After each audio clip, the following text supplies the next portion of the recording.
Ignition sequence start. 6, 5, 4, 3, 2, 1, 0. Liftoff. We have a liftoff.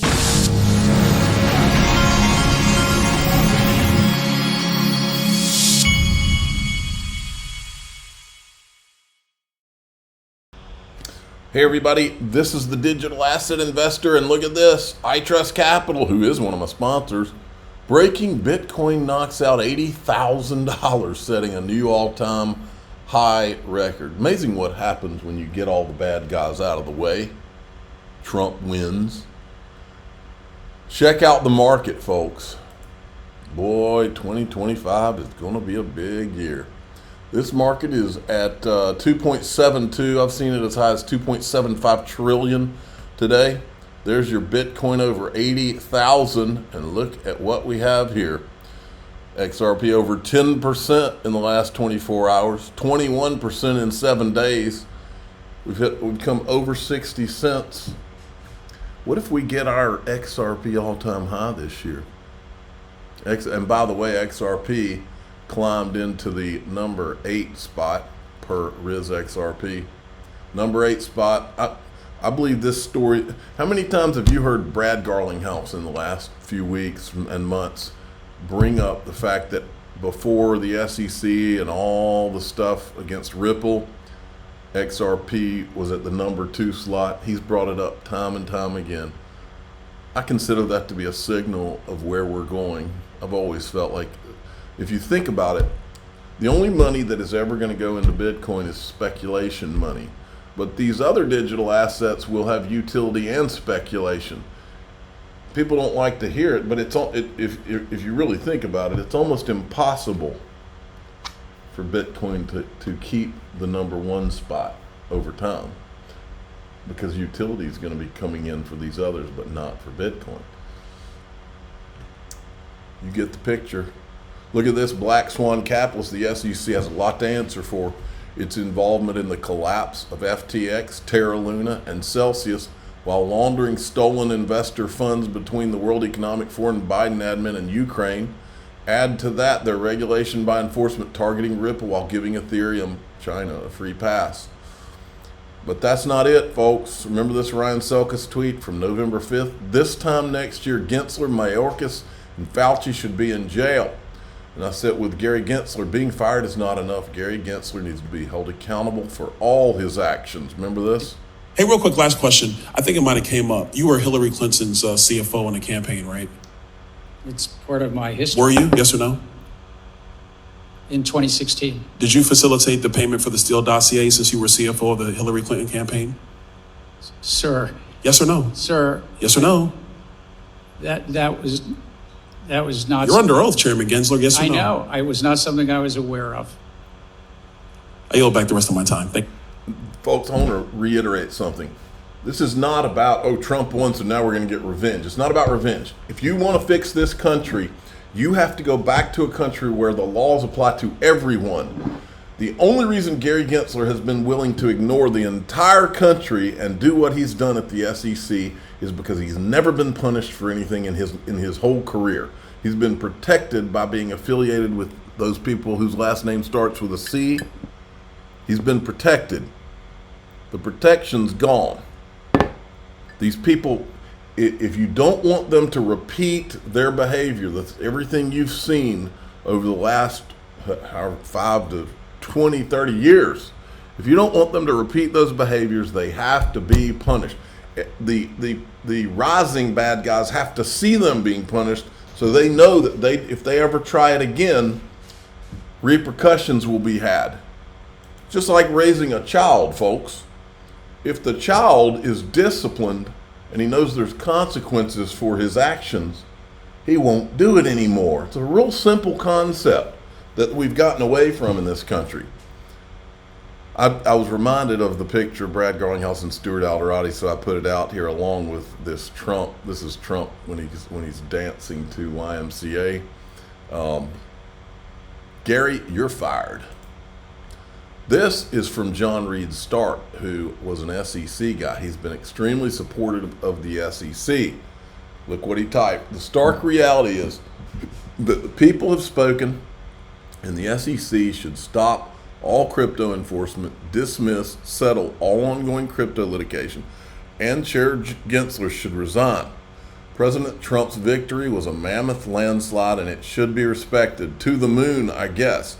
Well, if I was a betting man, I would say that Gary has lawyered up and is probably trying to negotiate to keep his butt out of prison. If I was betting, that's what Gary should be doing. And then there's this. Do you remember when Brad Garlinghouse predicted a $5 trillion market by the end of the year? Market will double in size to $5 trillion. Recently predicted that the crypto market will double in size to $5 trillion by the end of 2024. That is a big prediction just by the end of this year. Yeah, I don't even feel like it's that big a prediction when you step back. And, like any market, this is driven by supply and demand. You have decreasing supply for a whole bunch of reasons, the halving Bitcoin being an important one. You have an increasing demand, the ETF being a key part of that. And I think it's also people realizing that crypto plays a role as an asset. It's a $2.5 trillion market. Maybe it's a little less than that now. But so it's basically just predicting it's going to double by the end of the year. And if anything, I think I probably under-predicted that. Recently predicted that the... All righty then. Then we got this. This is from Tony Edward, Thinking Crypto. He's got this guy's from Grayscale, head of research at Grayscale. Recently, there was a relaunch of the XRP Trust. Tell us about that decision to relaunch that. Yeah, so we've launched a ton of products this year, really driven by investor interest as well as our own internal analysis of what we think are the most compelling opportunities in the marketplace at the moment. And so these things have ranged a huge spectrum from Bitcoin scaling ideas to AI-related projects to some of the decentralized finance stalwarts. So it's a whole range of things.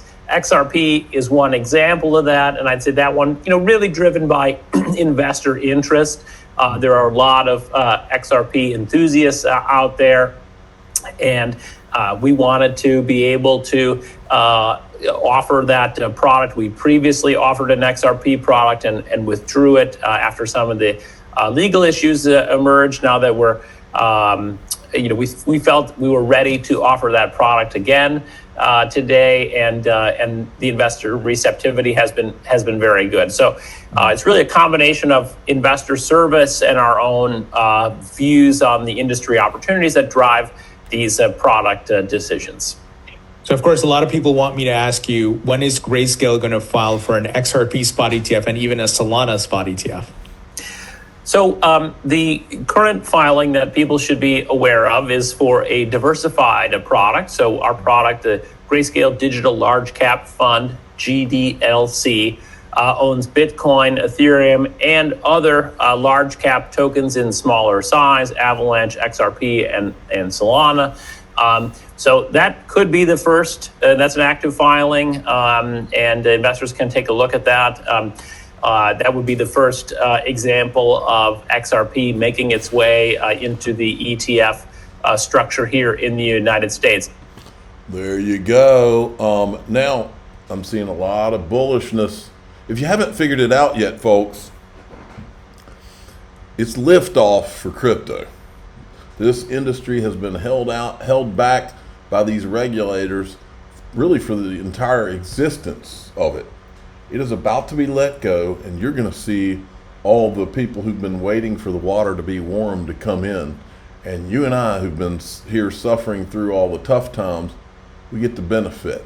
This is our time, and it's here. Blockchain Backer says, XRP, it is time. You may send. And then this guy, who's not even an XRP guy, says, you're tired of XRP because the Yeet zealots have been bull posting every day for 3 years, but you can't deny the price pinch occurring here. It's 1,000 days long, lulling you to sleep.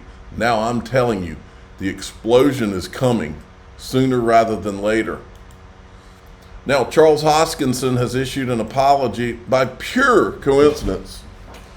As Trump gets elected and is coming in and cracking down on anything bad that's going on, the ETHgate documentary XRP Unleashed the screenings begin this week, and Charles Hoskinson decides now's the time to apologize to the XRP community. I'd like to apologize to the XRP community, and I'd love to find ways to build bridges and work with them, just like we're building bridges and working with the Bitcoin ecosystem. There are many areas of potential collaboration that I could see, from midnight interoperability with Ripple, up to and including perhaps participating in the stablecoin that the Ripple ecosystem has been creating. I'd like to apologize to the XRP community, and I'd love to find ways to build bridges and work with them, just like we're building. And then here's a longer clip where he's talking about how he's going to work with the Trump administration, but there's been no official announcement. Second, a large part of my time in 2025 will also be devoted to the political process. I'm going to be spending quite a bit of time working with lawmakers in Washington, D.C., and quite a bit of time working with members of the administration to help foster and facilitate, with other key leaders in industry, the crypto policy. We have to do this and we have to get it done. There's a very high probability that the Republicans will control not only the Senate and the presidency, but also the Congress, the House.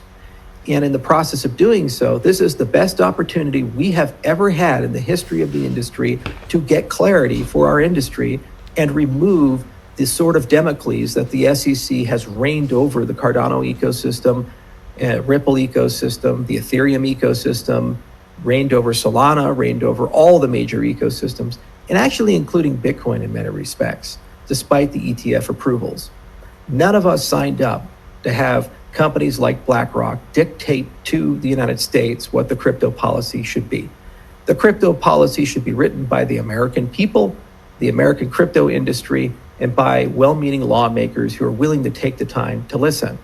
So we will establish at Input-Output a policy office, and we're going to begin staffing that office, moving some personnel around, and hopefully by January we can begin to participate in that process and work with certain key leaders in certain key positions and get to a point where we can hybridize many of the proposals, including FIT21, including the Lummis bill, the FIA, and other such things, so that we can get a bipartisan bill passed that will give us absolute clarity of when things are securities and commodities, help us navigate the often tumultuous and chaotic waters of DeFi, and get us to a point where we can get back to business.